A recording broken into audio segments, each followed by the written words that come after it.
Je veux te dire, Seigneur, merci pour ta grâce. Merci pour mon frère, pour ma soeur.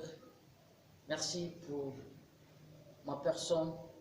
Et je te dis merci pour cette occasion que tu viens de nous offrir encore afin de parler de ta parole, afin de nous conseiller, de nous orienter. Seigneur, je voudrais que cette parole qui sera annoncée aujourd'hui soit pour moi et pour mon frère, pour ma soeur, et une graine qui est tombée dans la terre fertile afin de produire beaucoup de fruits. Je te dis merci pour tout ce que tu es en train de faire. Merci pour ce moment de confinement. Tu es en train de guérir d'autres, tu es en train de préserver d'autres, tu es en train de soutenir d'autres en ce moment, en ce temps de pandémie. Nous te rendons toute la gloire et toute la puissance au nom de Jésus. Amen. Je veux te dire shalom, que la paix de Dieu soit sur toi et sur toute ta maisonnée. Je remercie le Seigneur d'avoir nous donné cette petite occasion encore, dans le but de nous exhorter, dans le but de nous conseiller, dans le but de nous orienter, dans le but de nous bénir. C'est une bénédiction pour moi aujourd'hui d'être là encore, afin que nous nous voyions et que nous nous reconfortions. Bénis le Seigneur, je bénis le Seigneur. La prochaine fois, la dernière fois, j'étais en train de parler de quelque chose qui était très important, qui parlait du temps.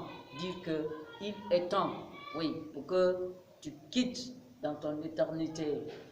Il est temps pour toi de savoir que tu es appelé à ne pas être sous, mais à être au-dessus, above. Chacun d'entre nous a quelque chose en nous. Ne minimise pas le peu que tu as. Avec le peu là, tu peux faire grandes choses. Tu peux faire beaucoup de choses.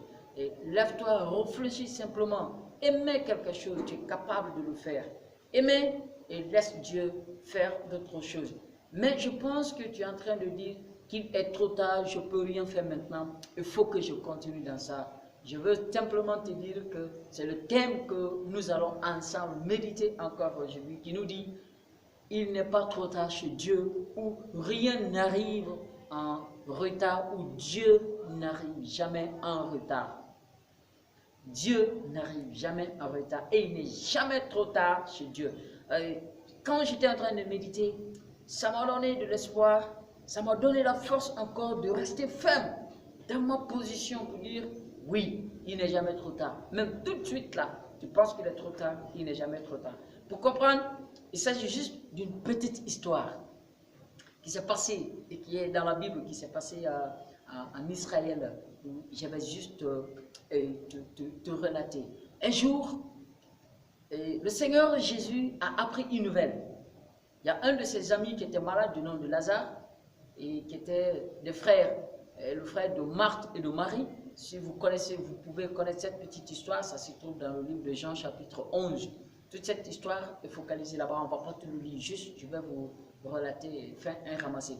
Ils ont appelé Jésus. Lazare est tombé malade, son ami, et il dit: allez-y, dis à Jésus que Lazare est malade, il est vraiment souffrant, il est venu pour nous secourir. Ouais, il savait que, tout le monde sait que Jésus, c'est un homme de miracle.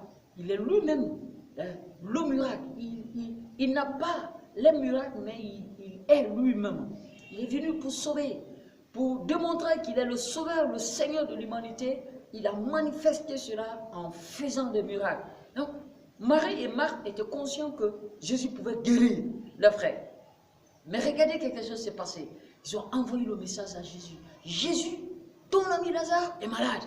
Oh, ça a pris beaucoup de temps. Et quelques temps ont passé, de jour, quelque chose comme ça.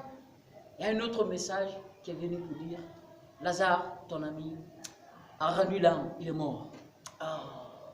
Quand Jésus a pris la nouvelle, il a dit à ses disciples: oh, nous devrons partir à Béthanie parce que notre frère Lazare est mort et dort. Oui, les disciples se sont dit beaucoup de choses dans la tête. Oui, quand on va partir au ciel là-bas, il va se réveiller, des trucs comme ça. Nous croyons, d'accord. Jésus dit: on va aller.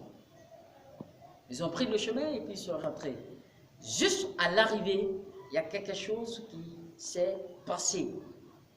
Quand Marie et Marthe ont appris que Jésus est venu, Marie a couru rapidement pour aller rencontrer Jésus. Et cela faisait déjà 3 jours. Donc Lazare était déjà pourri, ça sentait déjà. On connaît tout le monde, quand l'homme meurt 1 jour, 2 jours et c'est fini. Ça commence à sentir. Alors Marie est partie rencontrer Jésus au verset 32 dans le livre de Jean chapitre 11. Écoutez ce que Marie a dit à Jésus. Marie arriva à l'endroit où était Jésus. Quand elle vit, elle tomba à ses pieds et dit, « Seigneur, si tu avais été ici, mon frère ne serait pas mort. » En écoutant ce petit verset, on a l'impression que c'est fini. L'espoir est déçu, le courage n'est plus là, la mère est abattue, c'est fini. Si tu étais là, mon frère ne serait pas mort. Mais comme tu n'es pas là, comme tu n'étais pas là et comme tu n'es pas là, c'est fini, Lazare est mort. Est-ce que chez Dieu il est trop tard? C'est cette question que je me pose. Chez moi il peut être trop tard, tout comme chez toi. Tu penses que tu es vieux, tu ne peux pas faire quelque chose, tu penses que tu n'es pas encore marié, tu penses que tout est fini, il est trop tard, on ne peut plus rien faire. Il faut que tu continues, tu prends l'espoir et puis tu croises les bras pour t'asseoir. Je vais t'exhorter pour te dire aujourd'hui que Jésus m'a fait comprendre quelque chose. Dieu nous a révélé quelque chose qu'il n'arrive jamais trop tard. En la voyant, il pleura et les Juifs avec lui. Jésus a simplement dit, posé une question. Au verset 34, il dit, où l'avez-vous mis? Voilà. Où l'avez-vous mis? Voilà, c'est que les 3 petits mots que Jésus dit. Où l'avez-vous mis? Jésus a posé cette question. Et qu'est-ce que Marie dit? Seigneur, lui répondit-on, viens et tu verras. Le verset 35 dit que Jésus pleura. Jésus a pleuré à cause de l'incrédulité. Je ne veux pas qu'il pleure à cause de ton incrédulité. À partir de ce message, je veux que tu prennes le courage et aie confiance en Dieu, que Dieu n'arrive jamais trop tard. Et bien quand Jésus a dit, où vous l'avez mis? Marie dit, viens et tu verras. Quelque part, j'ai beaucoup constaté ça, quand quelqu'un meurt, à l'absence de quelqu'un, la personne qui n'était pas présente, dès qu'il vient seulement, il demande où vous avez enterré mon papa ou ma maman ou mon jeune frère ou ma grande soeur. On court directement, on va au cimetière. Qu'est-ce que la personne s'en va faire là-bas? Je pense rien. C'est aller dire que ton âme repose en paix, tu étais avec moi et j'ai passé beaucoup de temps avec toi, j'étais souvenir à moi. Oh, tu finis par pleurer même pour dire papa ou maman, que petit patata. La limite des choses. Marie aussi, je pense. Je crois, pensais que Jésus allait faire la même chose. Oh, Lazare, oh, j'avais ton amour, tu sais combien de fois nous étions ensemble. Oui, nous étions ensemble, on descendait ensemble, on montait ensemble, on faisait beaucoup de choses. Oh, je suis désolé. Marie pensait que Jésus allait dire la même chose. Mais le contraire s'était produit. Jésus dit, oh, vous l'avez mis. Parce que vous pensez qu'il est trop tard. Mais jamais, il n'est jamais trop tard chez Dieu. Nous allons le comprendre au verset 43. Après avoir dit cela, et le verset 43 nous dit, après avoir dit cela, il cria d'une voix forte, Lazare, sors! Wow. Jésus, oh, wonderful. Il est excellent. Si tu ne connais pas, tu peux le savoir aujourd'hui. Marie dit, si tu étais là. Jésus dit, où vous l'avez mis? Ils ont montré l'endroit. Quand Jésus a fini de faire sa prière, il a crié d'une voix forte 2 mots. Lazare, sors! Et le texte nous dit, le verset 44 nous dit, et le mort sortit, les pieds et les mains, attachés par des bandelettes, et le visage enveloppé de linge. Jésus leur dit un cœur, détachez-le et laissez-le s'en aller. Jésus-Christ veut te dire qu'il n'est jamais trop tard. Dieu veut te dire qu'il n'est jamais trop tard. Réfléchis un peu, analyse un peu. Fais un petit rétro. Dans l'Ancien Testament, Abraham pensait que c'était fini. À l'âge de 100 ans, Dieu a manifesté sa puissance. Sarai, à l'âge de 99 ans, bouf, le miracle s'est produit. Élisabeth et Zacharie, à la dernière minute, où ils pensaient que tout espoir était fini, c'était fini, on peut rien, la vieillesse est là. Oh. Jean est venu. Dieu n'arrive jamais en retard. Je vais simplement te dire encore, il n'est jamais trop tard. Dieu est capable, même à la dernière minute de ta vie, Dieu est capable de faire un miracle dans ta vie.